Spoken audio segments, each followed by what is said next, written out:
کہتے ہیں کہ دشمن سے نہ ڈرو، اس کو تو تم جانتے ہو کہ وہ وار کر سکتا ہے۔ ڈرو اس شخص سے جو دوست یا عزیز کے روپ میں منافق ہے، اس کو پہچانو، زندگی آسان ہو جائے گی۔ دشمن کا وار نظر آتا ہے اور آپ کو محتاط ہونا آسان ہو جاتا ہے، لیکن منافق دوست عزیز کا وار پتہ ہی نہیں چلتا کہ کب اس نے جڑیں کاٹ دیں۔ اگر آپ کی عزیز و اقارب یا رفقا آپ سے بلا وجہ نالاں رہنے لگیں تو سمجھ جائیے کہ یہ کسی چھپے ہوئے منافق دوست یا عزیز کی سازش کا شاخانہ ہے۔ ایسی صورتحال کا بہترین حل یہ ہے کہ جب غلط فہمیاں جنم لیں تو رابطے اور گفتگو جاری رکھیں، اور جو بھی غلط فہمیاں ہوں اس کا تدارک بھی کریں اور انہیں سب معاملات کی تہہ تک پہنچنے کی کوشش بھی کریں۔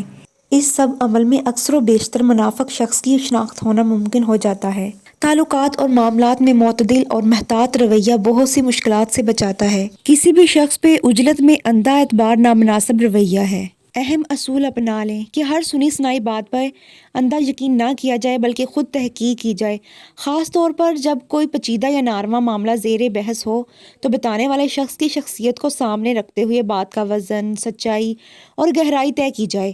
اللہ کریم سے دعا کرنا ہم سب کے لیے بہترین سہارا ہے۔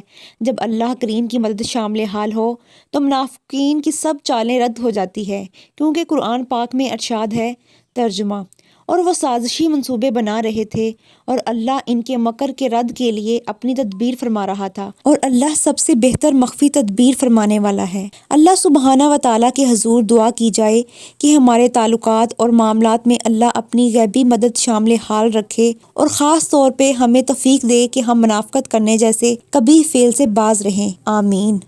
ویڈیو کو اینڈ تک دیکھنے کا شکریہ۔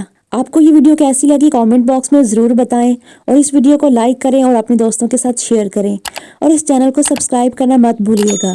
ملتے ہیں نیکسٹ ویڈیو میں، تب تک کے لیے اللہ حافظ۔